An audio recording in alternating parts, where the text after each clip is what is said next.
Hola, hola, buenas noches, bienvenidos al en vivo del día de hoy donde estaremos hablando de dinámica familiar, autismo y familia. Yo soy Diana Vergara, analista de conducta y la fundadora de ABA Sin Fronteras y creadora de nuestro curso ABA para Padres, y esta noche nos estará acompañando Ángela Ruiz, quien es asesora familiar, y estaremos discutiendo sobre nuestra experiencia trabajando con familias y el tema de la dinámica familiar. Recibimos muchas de sus preguntas sobre cómo involucrar a otros miembros de la familia, cómo manejar el tema de pareja, sobre nuestros roles y manejar los tiempos, del cansancio, mamá, trabajo también, otros miembros de la familia. Así que estaremos hablando de todo ese tema y va a ser muy interesante seguro para ustedes y para nosotros también escuchar lo que Ángela tiene para compartir. Quiero dejar claro que toda la información que compartimos aquí es una guía general, no estamos dando recomendaciones clínicas ni intentando sustituir la cita con un especialista, y que las opiniones de nuestros invitados aquí en el live son opiniones e ideas de esa persona y no necesariamente muestran o están como avaladas de alguna manera por ninguna institución profesional ni por nosotros, ABA Sin Fronteras o Diana Vergara, o no expresan necesariamente nuestras ideas y opiniones. Hoy estaremos teniendo esta charla de profesional a profesional, así que estoy segura que va a ser muy enriquecedora. Le voy dando la bienvenida a todas las personas que se están conectando. Hola, hola.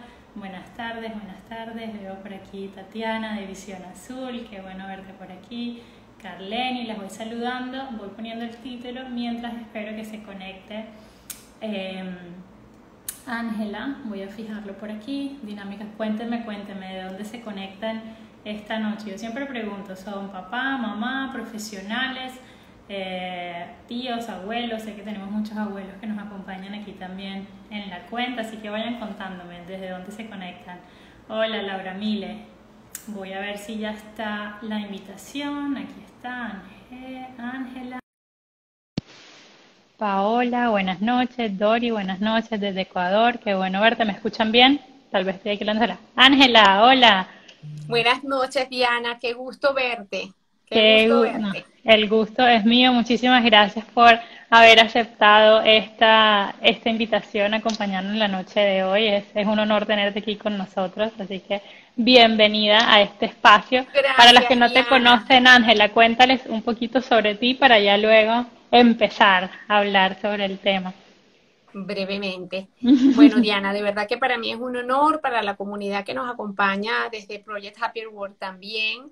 Te expresé inicialmente mi admiración por todo el trabajo que estás haciendo allí, la información que compartes, la guía que representas para todas esas familias que conviven con algún príncipe o princesa que tenga esta condición, y que claramente ángeles como tú, formados, profesionales, ofrecen esperanza, ofrecen alternativas para aquellas familias que muchas veces pues nos hemos sentido confundidos, perdidos, sin un halo, una luz de esperanza. Gracias en nombre de todos ellos, de verdad que sí. Me vas a hacer llorar, Ángela. Y de verdad Muchísimas que gracias por esas muchísimas gracias. palabras. Que hayan más Dianas, que hayan más Dianas.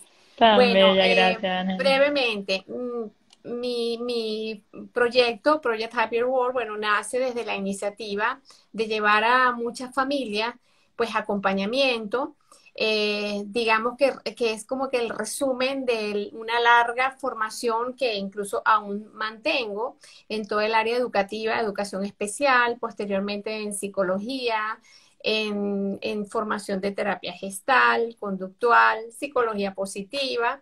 Y digamos que a lo largo del camino, incluso ahorita en la formación de psicoterapia integrativa, vas conociendo y profundizando en conocimiento, especialmente con el único objetivo de brindar esperanzas sobre cosas reales, estudios, investigaciones, porque tú y mejor que yo lo sabes que en esto hay que tener una gran responsabilidad cuando ofrecemos alguna sugerencia u orientación a aquellos padres que inevitablemente están buscando pues algo que cambie un panorama que muchas veces no es real. Entonces, coincido contigo en la responsabilidad que hay que tener en estos casos de ofrecer realmente información que esté sustentada desde principios científicos, de especialistas que tengan pues larga data en el área de estudio y profundicen en estos temas que tan responsablemente, bueno, tú expones en tu cuenta y nosotros cuidamos muchísimo a toda esa audiencia que nos sigue. Digamos Ujú. que por ellos Project Happier está aquí ofreciendo esa esperanza y esa luz puesta en los estudios y en todo lo que hacemos justamente para tener una respuesta oportuna o una guía responsable acerca de las situaciones que enfrentamos en diferentes momentos. Wow, Gracias, Diana. no, gracias a ti, Ángela, de verdad. Y bueno, yo creo que lo acabas de contar. Tienes como un background bastante grande, una experiencia bastante grande en diferentes áreas, así que estoy segura que vas a estar compartiendo información muy valiosa para las familias que nos están acompañando. Ángela, aquí el tema era dinámica familiar, autismo y familia. Entonces, ¿cómo manejar esa dinámica familiar, ¿no? El momento que llega un diagnóstico, muchas cosas empiezan a cambiar. Hoy subimos unas preguntas en las historias donde le preguntábamos a las familias si se sentían de pronto como en conflicto con algunos de los roles que Claro, tenían, dificultad en dividir el tiempo entre el hijo neurodivergente con los neurotípicos, el manejo con la familia extensa. Así que bueno, tenemos mucho por hablar, vamos a tratar de ir así es. hablando algunas cosas puntuales. Entonces, bueno, cuéntanos, porque sé que nos vas a hablar de los recursos, de las fortalezas, o sea, ¿cómo podemos responder esa pregunta general de las familias sobre ese General de cambio en las la familias. dinámica de familiar? Así es. Fíjate, aprovechando esta audiencia que te sigue y las personas que realmente, bueno, de alguna forma están en esa búsqueda de información, pues nosotras revisamos mucha bibliografía, estrategias, técnicas que normalmente atienden a las debilidades que en un momento determinado muestra el niño, en este caso, en algún momento de su periodo de desarrollo, ¿no? Y claramente la mayoría va enfocada a qué mejoras podemos obtener en un proceso que en algunas u otras oportunidades es más complejo que en otras, claramente dependiendo de todo un entorno, de los recursos, de la formación, etcétera, etcétera. Y me inquieta, porque claramente la gente que está alrededor de este niño, esta joven, adulto, adolescente, con TEA, es un tema de salud y revisando mucha literatura, nos damos cuenta que los cuidadores, los acompañantes, los adultos a cargo de estas personas, pues claramente tienen lesiones de salud bastante importantes, porque obviamente por las razones que fueren, de una u otra forma hacen una sobrecompensación de sus propias necesidades por atender a este familiar, hijos, nietos, a quien ellos se vayan a hacer cargo muy a pesar de su propia salud. Entonces, ya hay información, hay estudios desde el año 97 más o menos, donde Vincent Felitti, que es el gerente de una casa de medicina importante en California, más un endocrino que está ocupándose de otra área en California de la salud, básicamente para asegurar personas, ellos realizaron un cuestionario que arrojó en ese momento pues resultados impactantes. Ya en el 2008, una doctora a la que sigo y me encanta, el único libro que tengo, te lo recomiendo, es maravilloso, señala que a ella llega a este estudio en el 2008 y obviamente ella hace una transformación de ese cuestionario que básicamente estaba orientado a 14 preguntas que involucran todo tipo de traumas infantiles. Ellos agruparon 9, 10, si no recuerdo, y los resultados fueron sorprendentes porque más allá de lo que ellos pudieran estar buscando en ese momento, observaron las implicaciones, la correlación directa que había con el trauma infantil y la salud de las personas. Estamos hablando de diabetes, de enfermedades cardiovasculares, respiratorias, etcétera, etcétera. Y ella adaptó ya después del 2008 en su propia clínica los resultados que están allí y los llevó a su propia clínica evaluando niñitos. Le Ujú. llamaba la atención justamente lo mismo, que en base a ciertas condiciones que ella llamó condiciones o traumas en los niñitos a edades temprano, cómo tenían implicaciones en la salud. Para mí, mi carrera de origen es educadora, tuve muchísimos años trabajando allí y posteriormente ya incursionar en un área más directiva, más metida en la parte de terapia, pues te das cuenta que nada funciona aislado y que muchos diagnósticos que, bueno, que te entregan a ti en base a pruebas, batería, que son con indicadores concretos, donde te dan unas mediciones y arrojan un diagnóstico pues muy claro y muy preciso, muchas veces justamente te sorprenden porque no tiene nada que ver aunque la sintomatología y las medidas te lo estén arrojando. Eso siempre me llamó la atención, Ujú, especialmente los niños que se reportaban con déficit de atención o autismo. ujú. Entonces, profundizar en esto. Ángela, ¿puedes repetir lo que acabas de decir ahorita al final? Que es que no me quedó muy claro, que les hacían evaluaciones y puntuaban, pero no, ¿me repites eso, porfa? No sé si fue que yo viajé y no entendí. El Ujú, diagnóstico para las pruebas para diagnosticar, en este caso era déficit de atención con hiperactividad, ujú. claramente arrojaban resultados basados en los indicadores que te ofrece una Okay. prueba. Y Okay. Ujú. claramente el niñito presentaba todo el comportamiento, Okay. además de un bajo rendimiento, un desempeño académico comprometido. Pues más Ujú, allá de lo que se pudiera pensar, no era nada orgánico en ese momento, porque obvio tú mandas a hacer todo un paneo de evaluaciones neurológicas, etcétera, etcétera, pero al no arrojar nada, en ese momento se decía, bueno, ¿esto es funcional o es orgánico? Orgánico si ujú, tiene alguna lesión mínima cerebral y funcional básicamente si muestra el comportamiento. ujú, Esos niñitos, que en ese momento, en el momento de mi experiencia, los señalaban o los mostraban como funcionales porque no había una condición orgánica, me lleva a la reflexión que muestra Nadine en sus estudios y te dice, no, básicamente hay un compromiso importante de experiencias traumáticas a nivel infantil. Y aquí entro, con ujú, familia.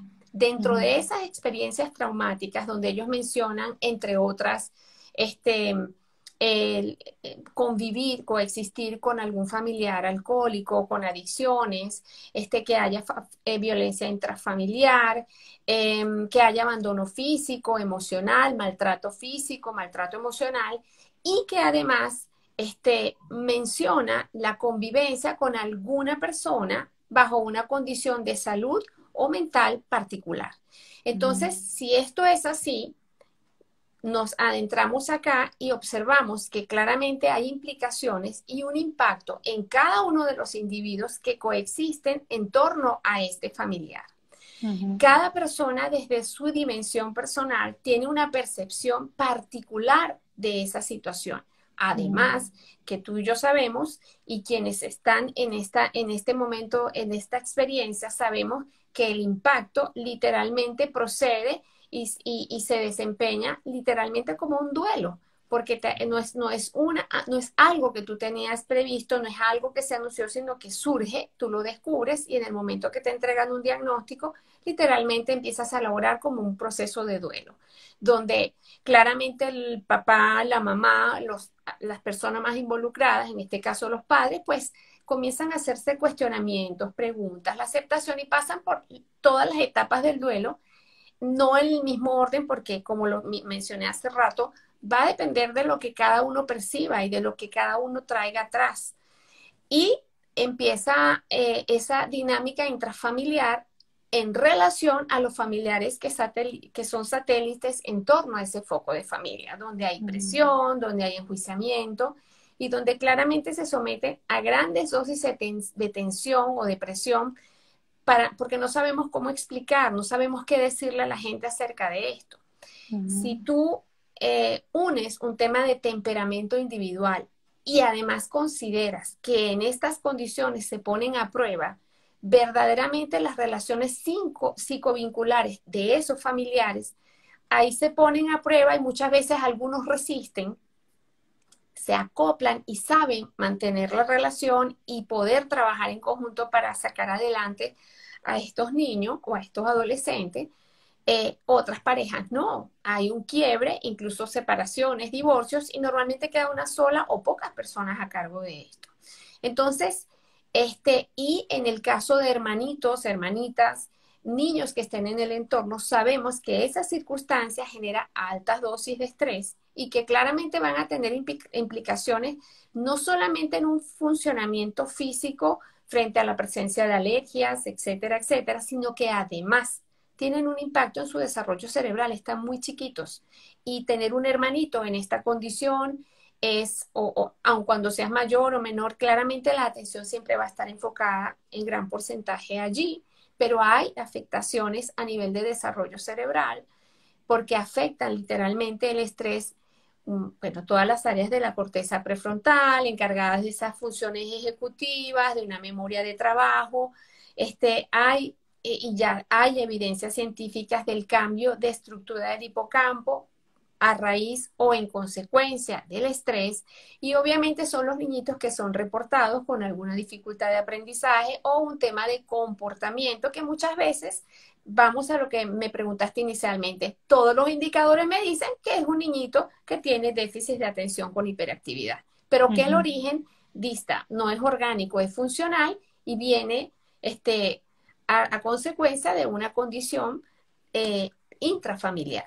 Entonces, como veremos, esas personas que están a cargo de estos niñitos, pues necesitan muchísimo acompañamiento, porque a veces, y hay un libro espectacular de Jorge Barudi, que hablan de madres e hijos resilientes, y ellos te plasman allí más que todas las personas que emigran, y ellos dan como ese acompañamiento.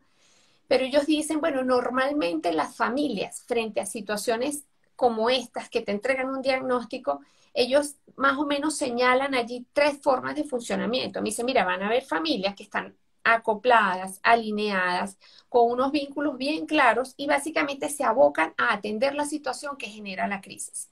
No la maximizan, la minimizan atendiéndola en términos reales, objetivos, siguiendo pues las recomendaciones de profesionales, etc. Existe otro tipo de familias que se ocupan básicamente de atender lo emocional, que es lo que genera presión. Entonces, básicamente es como a moderar lo que está pasando internamente y el bombardeo que viene de afuera. Y de alguna manera llegan a establecer acuerdos en el cual se comparten tareas, buscan información y abordan en equipo y se van rotando una circunstancia o una situación en casa. Y la tercera literalmente solamente atiende lo emocional, fungen como una barrera entre lo que tengo que proteger de afuera y lo que está pasando adentro. Obviamente esta es la menos, digamos, adecuada, ¿no? Entonces, si vemos que ese es el comportamiento de las familias, vemos como profesionales como tú o lo que nosotros pretendemos desde Project, nos alienta pues a brindar ese acompañamiento. Boris Cyrulnik, que es espectacular en todo el área de resiliencia, te lo dice. Un acompañante, un tutor de resiliencia en circunstancias como esa, no necesariamente es un diplomado, sino es una persona que alivie la carga física, la demanda que hay en estos casos y que en concordancia o en acuerdos dentro de un grupo familiar con una buena guía puede llevarse a cabo un bonito trabajo porque se establecen metas conjuntas, objetivos concretos que no sobrecargan a un cuidador en particular y con lo cual estamos protegiendo su salud porque el estrés ya sabemos que tiene implicaciones muy importantes y mi punto es quién cuidará de esa persona si aquel de quien está recibiendo la atención no está procurándose salud o calidad de vida. En una de las preguntas que me enviaste había una pregunta relacionada con eso y es lo primero que tenemos que atender. Ángela, creo que bueno, acabas de compartir información muy valiosa y mucho de lo que compartes, digamos, son verdades, ¿no? Son datos y justo una mamá acaba de hacer una pregunta que reflejan cómo el recibir un diagnóstico, por más que se viva muy diferente en cada familia, algunas familias es común el tema del duelo, otras reportan que no se identifican con eso del duelo porque no lo vivieron así. O sea, la experiencia, como lo dijiste ahorita, es única en cada familia, dependiendo de los miembros, de la salud emocional, mental, física, de la cantidad, de los recursos económicos, porque lo económico también influye, ¿no? Emocionales, de información que puedan tener en ese momento, si conocían o no, por ejemplo, hablando específicamente del autismo, ¿no? Que sabían sobre el autismo antes de recibir el diagnóstico, si no sabía nada, tal vez me da miedo porque no lo conozco, y todas esas experiencias se van viviendo muy individuales. Entonces lo que quería decir un poco era, que lo que comparte son datos, esto llega a la familia, hay un cambio en la dinámica, muchas veces enfocamos nuestra energía en la persona que recibe un diagnóstico y nos olvidamos de cómo esas dinámicas afectan también a los otros miembros, y no lo quiero decir como, porque no quiero que suene que estoy diciendo que esta persona que recibe tiene la culpa y entonces hizo que el otro, porque no se trata de eso, ¿no? Es simplemente por eso a lo mejor es un cambio, es algo que alteró la dinámica, y eso lleva efectos a otras personas, ¿no? Que las otras personas también Claro. son responsables de cómo se manejan esas situaciones. Y luego empiezas a hablar de cómo ese manejo emocional con esas acciones que en la terapia de aceptación y compromiso se llamarían esos como ese actuar, ¿no? Que es alineado a lo que nosotros escogemos con equipo, puede llevar a hacer como esta danza, ¿no? Entre Así es. todos y cuidarnos entre todos. Entonces ya vemos que hay una forma, ¿no? Y cuando digo una forma, no es que hay una forma correcta, sino que hay algunas directrices que podemos tener en cuenta, y ya sabemos que van a incluir mirar a la familia como un todo, y ver cómo podemos aprovechar los recursos de cada uno de esos miembros de la familia para trabajar en equipo, ¿no? Entonces, tal vez empecemos a adentrarnos un poco más, Ángela, en qué tienen en común, o cómo es ese trabajo, o para las personas que nos escuchan, como ¿qué podrían empezar a hacer para empezar a identificar tal vez esos recursos, esas fortalezas de las personas que hacen parte de la familia, y cómo aprovecharlas? Ujú. Fíjate, Diana, desde la psiconeuroinmunoendocrinología, que para mí La palabra es un que... modelo larguísimo, pero es un modelo de intervención extraordinario que ya funciona, bueno, en varios países. Ellos te muestran un modelo que agrupa una serie de corrientes psicológicas y que te brindan las estrategias para tú poder abordar situaciones como estas como un todo, incluso a grupos familiares.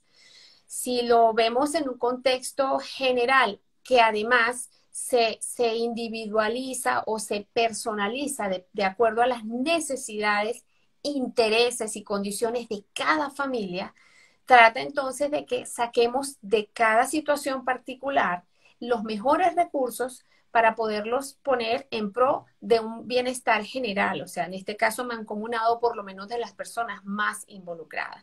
Ujú. Las 5 dimensiones que ofrece la psiconeuro no solamente es para una observación y posterior diagnóstico, sino también para la intervención.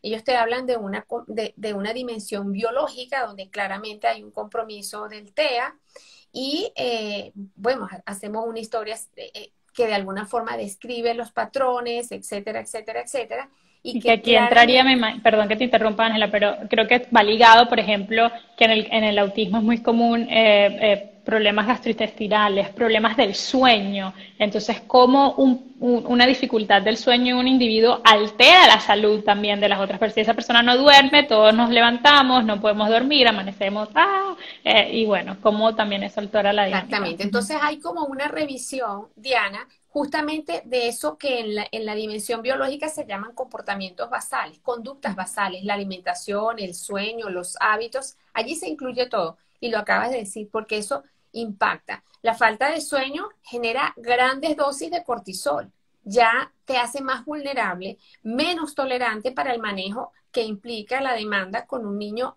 con TEA. Entonces, ya te das cuenta cómo cuando tú identificas en un grupo familiar quiénes duermen, a qué hora duermen, quiénes duermen más, cómo duermen, el desgaste que esto implica, ya para ti son datos que empiezas a tomar desde una entrevista inicial. Luego Ujú. consideras la parte de que es una de las a veces más complejas y con las que nos encontramos con los grupos familiares, y es la cognitivo-conductual, porque allí están implícitas creencias, mitos, que fulano me dijo que esto sí es, escuchas frases como que ella tuvo un niñito enfermito y el niñito enfermito, entonces hay una predisposición incluso de la familia alineada con un discurso que se está manejando de manera equivocada y donde claramente se ocultan las posibilidades que se tienen de intervención, nuevamente cuidando las diferencias de necesidades e intereses porque van a variar. Nunca hay una fórmula concreta para nadie, no existe. Y Ujú. allí pues hacemos una revisión de aquellas concepciones, creencias que se tienen acerca de esta condición, porque hay resistencias, porque sí se conectan con alguna experiencia previa que haga que tú tengas resistencia, etcétera, etcétera. Y luego Ujú. esta no es que es la más importante, pero para mí es una de las más importantes y son las psicoemocionales y vinculares. ¿Qué nos conseguimos muchas veces? Que muchas de las sugerencias que en oportunidad se dan a alguna mami no están dando resultado. Y se insiste por aquí, se insiste por allí. Bueno, en ese proceso de duelo, donde todavía yo me resisto a aceptar esto que me tocó y donde me cuesta realmente aceptar el niñito que me tocó, muy a pesar de que esa mami tenga la intención de que las cosas funcionen, obviamente esa conexión el niñito no la percibe, está demostrado. Entonces se siente cierta presión, se siente cierto estrés y al contrario, necesitamos que fluya, que esté acompañada de una cantidad de elementos y estímulos motivantes que la conecten desde lo emocional y que ese niñito se conecte desde lo emocional, que es donde hay grandes ganancias en pocos momentos. Yo siempre le digo a todo el mundo, no hablo de la calidad, hablo de lo intenso de ese encuentro. Y si ese momento fue intenso, puede ser pequeñito, pero mira que te marca. Entonces, nos encontramos con el rechazo porque hay una gran culpa, hay cuestionamientos allí que muchas veces ni siquiera se comentan, no los comparten porque, bueno, es ponernos en el lugar de ellas y entender todo lo que está pasando en su mundo.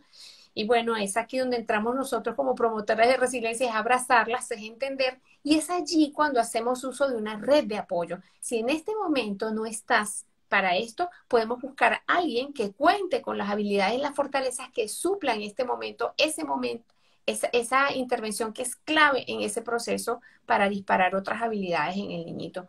Pero se Ujú. detiene el proceso porque en oportunidades podemos identificar eso que se llama un rechazo encubierto. Yo me puedo mostrar abierta, disponible, pero en el fondo no está pasando de verdad.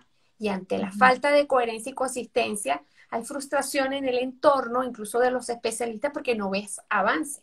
Pocas Ujú. veces podemos tomarlo porque cuando intentas, naturalmente hay el rechazo y se van de estar contigo. Eso lo vivimos pues lamentablemente en oportunidades. Pero allí es cuando hacemos uso de esa red de apoyo familiar, en donde tú dijiste fortalezas. Seligman, en su cuenta de psicología positiva, ofrece las fortalezas. Yo personalmente y en lo profesional utilizo muchísimo la fortaleza, porque Ujú. literalmente es a partir de esas virtudes que nosotros generamos actividades de tal manera que no hagan ruido ni sean tan contrarias a lo que habitualmente yo hago.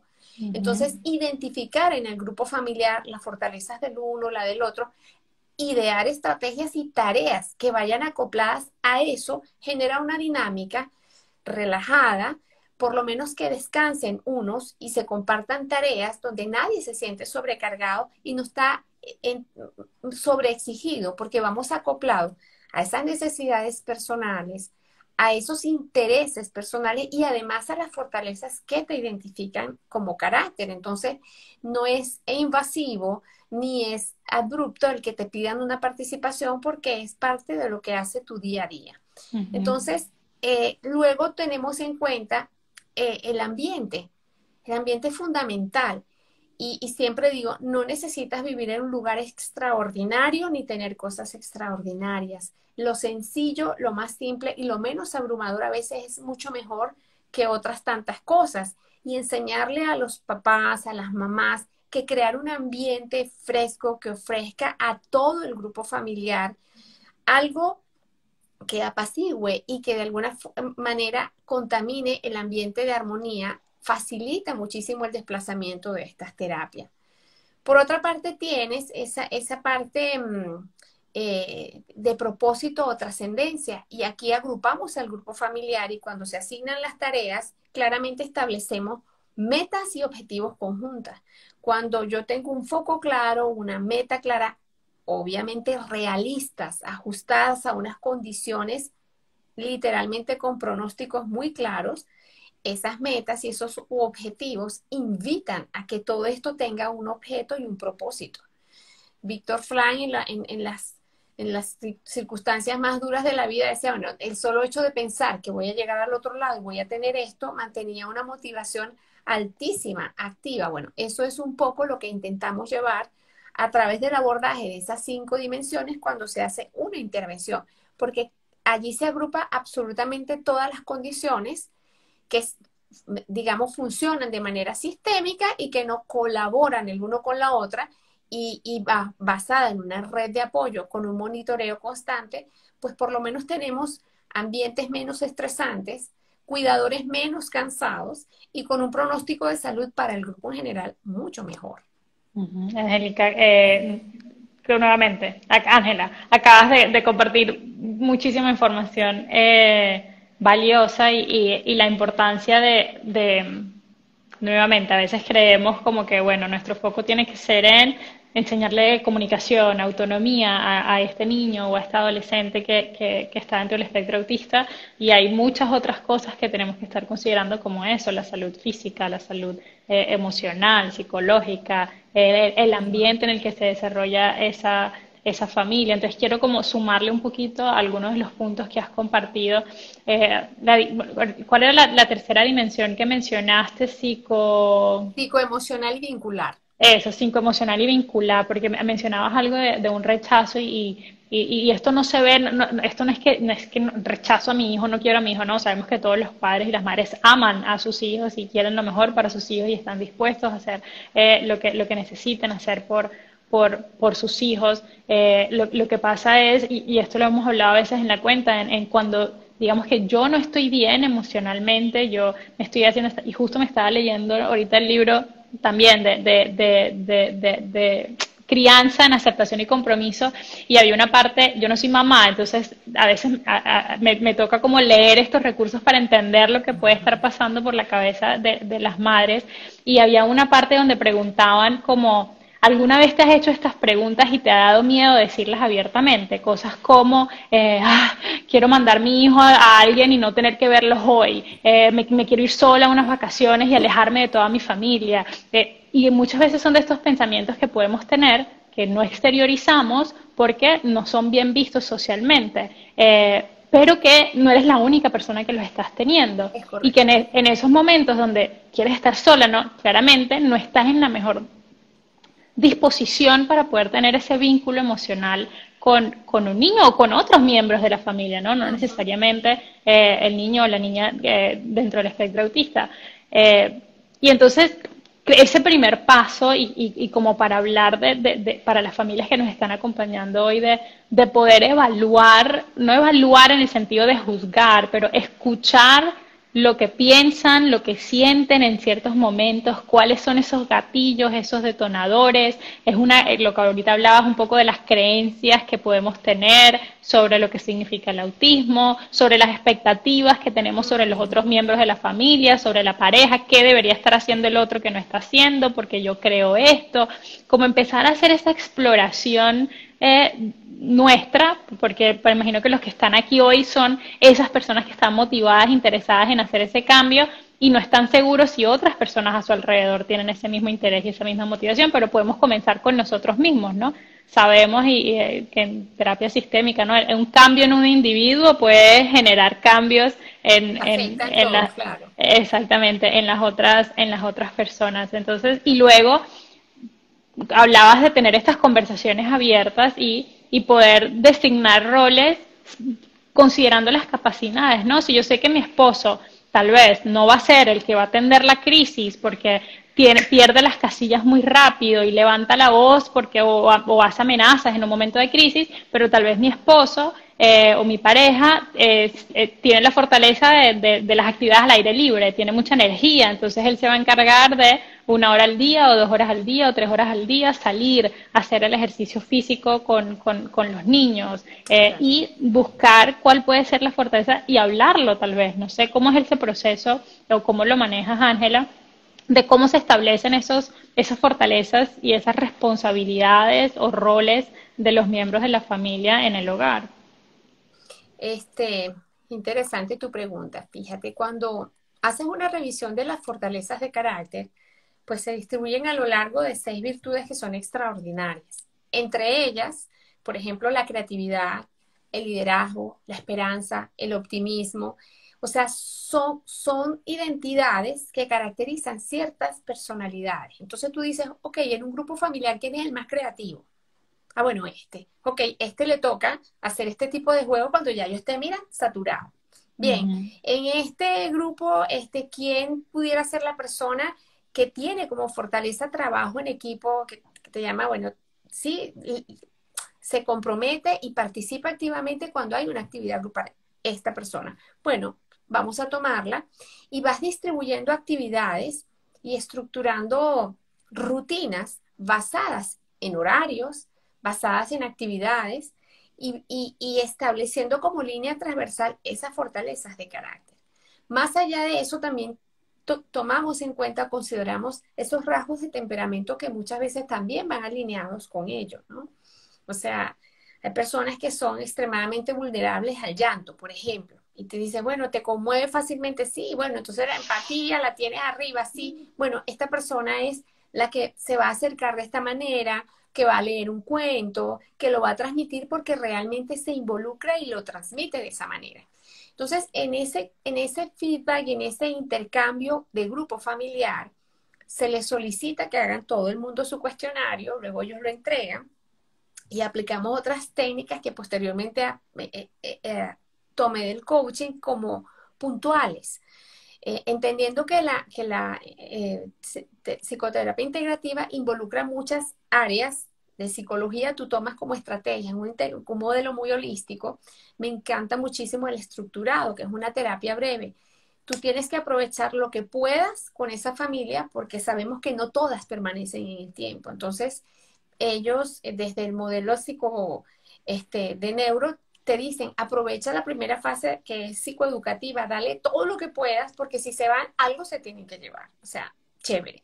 Entonces, agrupar a la familia, identificar en cada uno de ellos estas fortalezas, establecer rutinas y estructuras que faciliten una dinámica intrafamiliar, es lo que favorece.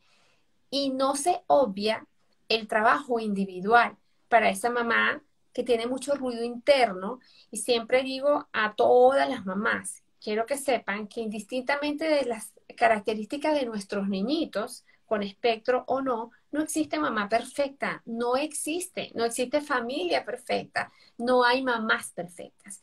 Como simples seres humanos vinimos a aprender. Cada uno, bueno, la vida nos está retando de manera diferente y justamente en el encuentro de muchos y entre muchos es que nos enriquecemos y tratamos de hacer de este tipo de situaciones en la vida algo enriquecedor y edificante que modele a muchas más y se multiplique lo que sí funciona para nosotros. Ujú. Entonces, al final, indistintamente de la situación intrafamiliar, el obtener recursos de esa familia y llevarlos a cabo de manera práctica, que incluso ellos experimenten ganancias a corto plazo, Eso iba a funciona decir. como motivador porque no se cansan y varían Ujú. esas rutinas por lo menos de 2 semanas a 2 semanas para que no sea justamente cansón y que se Ujú. vayan rotando y que varíen las actividades. De esa manera, bueno, tienes una interconexión, tú vas asignando un líder de grupo cada cierto tiempo que te reporta, que viene, filtra, obviamente tú haces como que la revisión con todos los demás y de esa manera pues te involucras en esa familia porque terminas siendo parte de ellos. Yo siempre le digo a las Ujú. personas, yo escogí esta parte de terapia estructurada porque te permite a ti como terapeuta tener una participación muy activa, además que me apasiona y amo estar en esto, entonces te da el permiso y ellos te otorgan el privilegio de estar dentro de sus familias y eso Ujú. sabes muy bien cuánto toca. Ujú. Y ahorita acabas de decir un punto clave y lo uno a un entrenamiento que estaba haciendo ayer a un curso y era relacionado a nosotros como profesionales, cómo tener ese buy-in de las familias, ¿no? Cómo lograr que la familia se enganche y quiera participar del proceso. Y esto creo que se une a algunas de las preguntas que están haciendo aquí en el chat sobre cómo logro que mi pareja se una, mi pareja no participa, o tal vez mi mamá le estoy pidiendo que haga una cosa, nos pasa mucho, ¿no? Cuando vivimos con abuela hace lo contrario a lo que mamá pide y entonces hay un lío entre no hacer una cosa o la otra.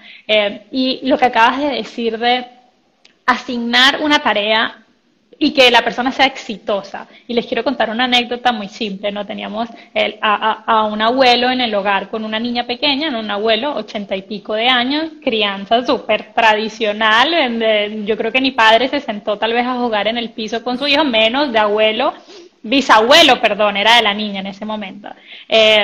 Y la única forma, o sea, era como el bisabuelo que regañaba, ¿no? De silencio, no hagan bulla, bajen la voz, porque pues, un niño pequeño de 2 años que está haciendo bulla, subiéndose en el sofá, haciendo todo, ¿no? Entonces dijimos, bueno, ¿cómo podemos cambiar un poco esa dinámica?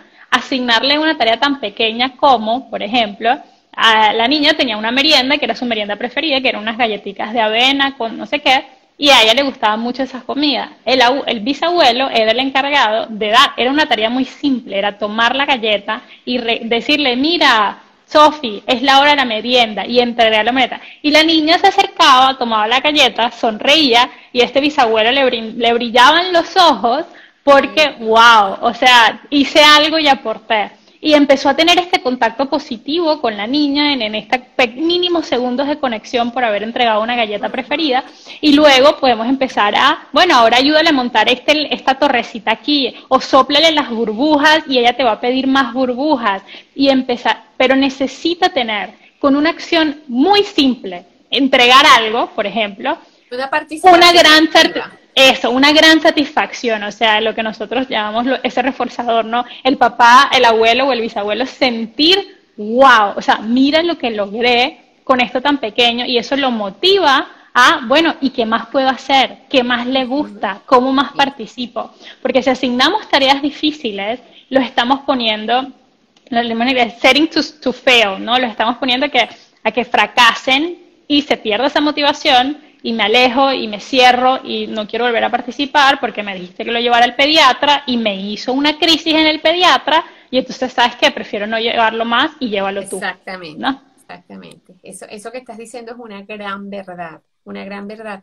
Y también nos encontramos, y hago énfasis en esto, como mamás, yo creo que queremos hacer lo mejor, lo mejor. Y siempre lo digo en adolescentes, porque la conversación con adolescentes es recurrente. Siempre decimos, bueno, ella hace lo mejor que puede con lo que tiene, pero te ama. O sea, a pesar de eso te ama. Lo que ella puede hacer es esto, que no tiene nada que ver con el afecto. Y Uh-huh. te digo esto porque muchas veces cuando estamos haciendo la intervención te consigues con mucha resistencia de mami de soltar el control. Nadie lo hace Uh-huh. como yo. Nadie lo puede como yo.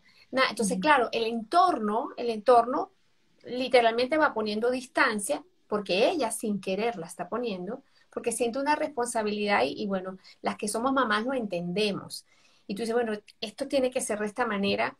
Y justamente allí es donde está la riqueza de ese compartir y de involucrar, como tú lo mencionabas con este bisabuelo, de manera activa a todos los integrantes de la familia, que cada uno tenga una cuota de participación, porque a todos los une un objetivo y una meta conjunta, y donde claramente, esto es otra cosa que me encanta, se celebran esos actos y se hacen celebraciones literalmente para poder celebrar los logros que todo el grupo como equipo está obteniendo.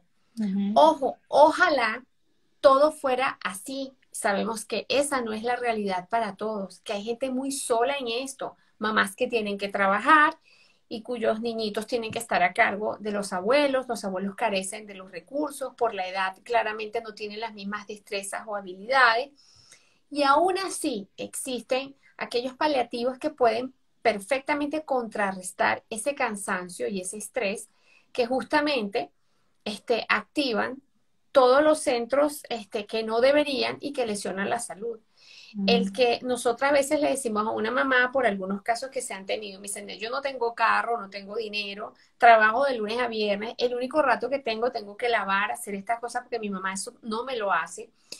Y allí establecemos criterios y prioridades. ¿Qué es más importante hoy? ¿Lavar o que te vayas a tomar sola a un parque sola con el niño? A estar en contacto con la naturaleza, que tú misma te regales un momento de respirar, en donde se le ofrecen estrategias de mindfulness. Mira, ellos mismos, desde la estimulación que tanto nosotros promovemos, pues esto también para ti es un ejercicio que te une a él, que te vincula con él en algo común, pero que además te está sirviendo para contrarrestar el estrés que sabemos que te genera una dinámica en donde no tienes este apoyo, no tienes ni económico ni físico y que prácticamente depende si estás limitada por recursos. Pues aún en esas condiciones sí se puede, mamás. Y esto es lo que me encantaría que llegaran. Yo digo, existen cuentas maravillosas como las tuyas, donde documentan, esto no existía antes, teníamos que ir a un centro o buscar libros, o ya existe. Estamos aquí, bueno, tú desde tu espacio y Project Happier desde el nuestro es justamente aportar y empujar, porque sabemos de qué se trata, sabemos qué nos toca en esas condiciones. Y que, Anela, y me alegra que hayas tocado ese último punto porque algunas mamás estaban escribiendo eso, pero bueno, ¿y qué hago entonces si soy yo sola, ¿no?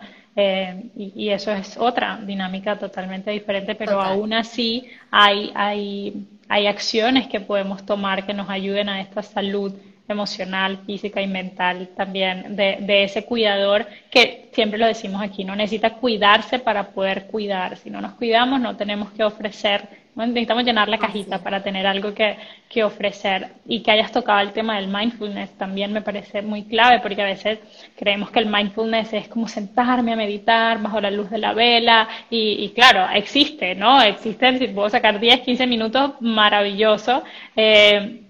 Pero el mindfulness, cosas como en el momento que saqué los 10 minutos para ir al parque, cómo me concentro en esto que estoy viviendo en este momento, ¿no? De ver a mi hijo que se cayó, que se rió, que le sonrió por primera vez al amiguito y él antes no lo hacía, o que se subió por primera vez a ese resbalino, a ese columpio, y conectarme en esos 10 minutos en lo que estoy haciendo sin estar tal vez en que tengo que ir a lavar los platos. O puede que te llegue, tengo que ir a lavar los platos. Bueno, estoy aquí y enfocarme en lo que estoy haciendo. Tengo que, ay, no saqué tal cosa, no he pagado tal cosa. Bueno, pero estoy aquí enfocado en lo que estoy haciendo. En Y ese cómo aquí, es, en ese ahora. En ese que aquí, es en el ese ahora. verdadero regalo, ¿no? Es aquí y es Así ahora.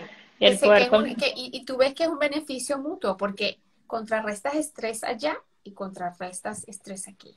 Y Ujú, claramente desde la práctica también del agradecimiento, que cada vez hay más literatura que te dice, mira, esto funciona y esto ujú. toca ciertas áreas del cerebro que contribuyen a la generación de dopamina, de serotonina y de ciertos elementos que contrarrestan de manera importante todo lo que son las hormonas del estrés, la adrenalina y todo esto ya existe. Ujú. Y como clínica, para aquellas personas que no lo saben, en Massachusetts, la formación que hicimos de mindfulness, que lo hice a través de la universidad porque era parte del programa, con la doctora Josefina Blanco Valor, ella está formada literalmente, formalmente desde Kabat-Zinn, Joe Kabat-Zinn, que tiene su clínica en Massachusetts. Entonces tú dices, es grande y él lo tiene funcionando para pacientes con cáncer. Entonces hay Ujú. estudios que están andando hace muchos años y que muestran realmente mejoría, no solamente en la longevidad, sino en la mejoría de algunas funciones aún en la enfermedad.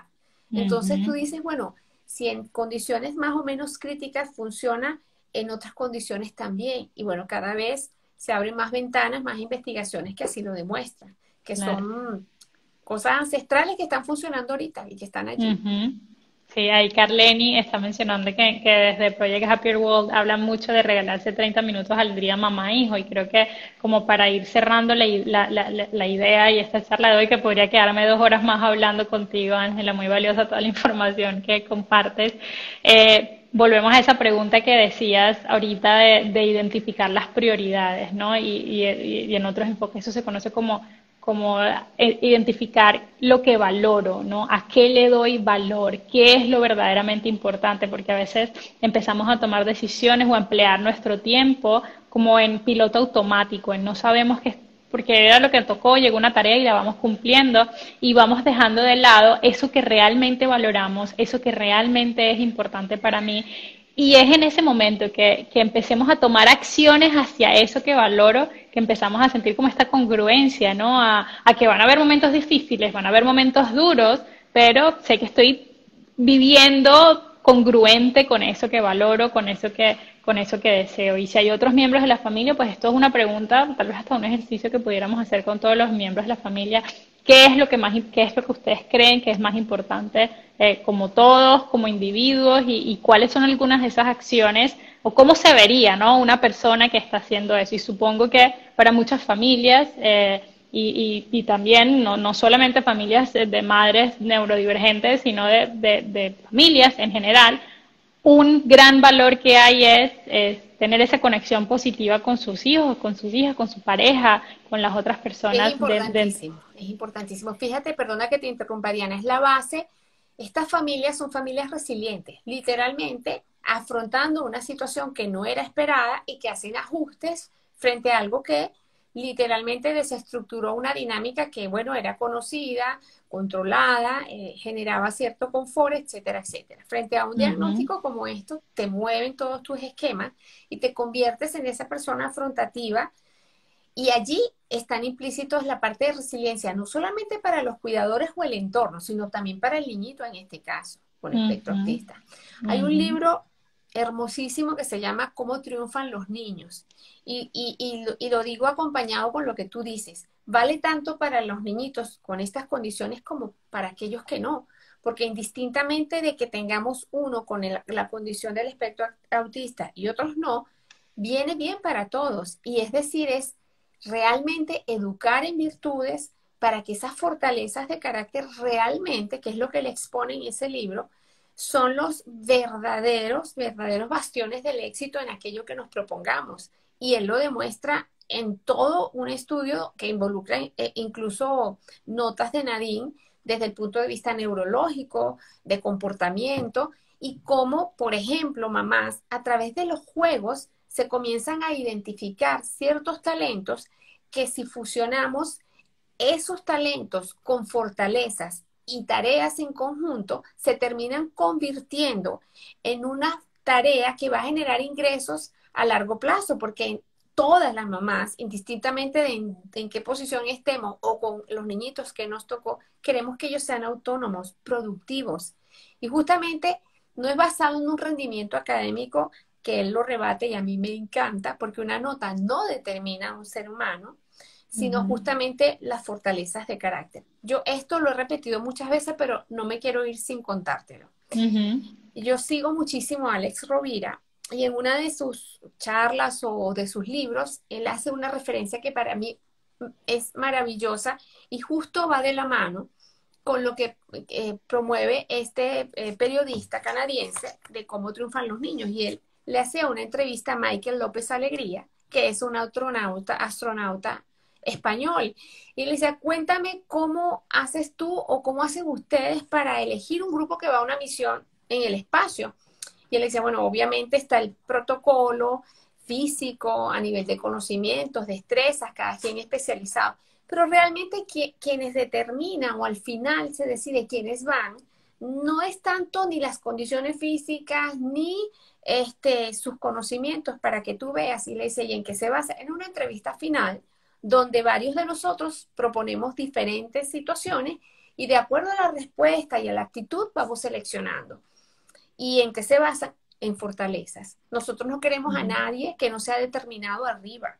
Nosotros no queremos a nadie que no sea optimista arriba. Imagínate estar horas en el espacio con una persona pesimista frente a cualquier eventualidad que se pueda presentar.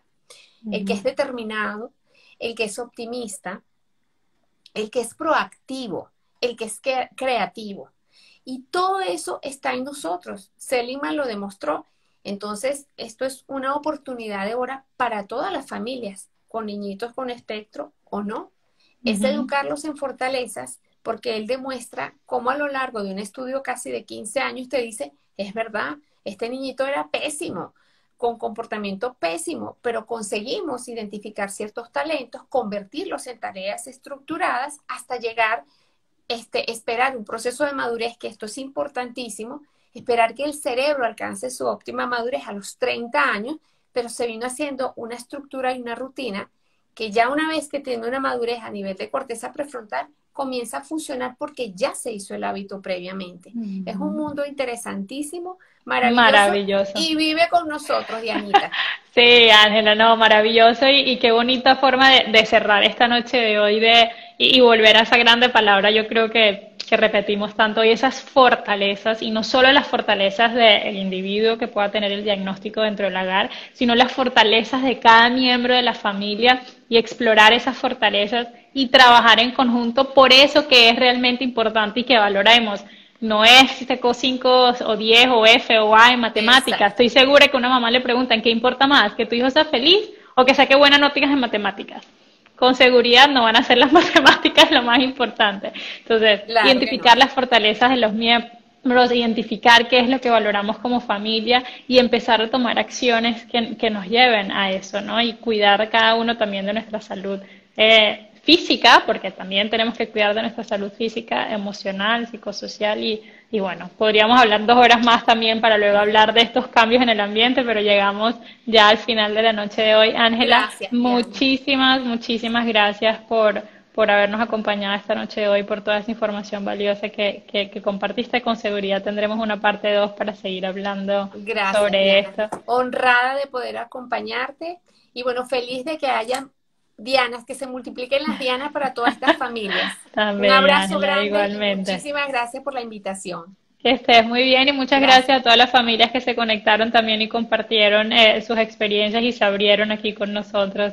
Lo verdad que lo valoramos muchísimo y es un honor y una gran responsabilidad estar hablándoles a ustedes aquí la noche de hoy. Chao, chao, que tengan buena Chao. noche. Gracias. Gracias.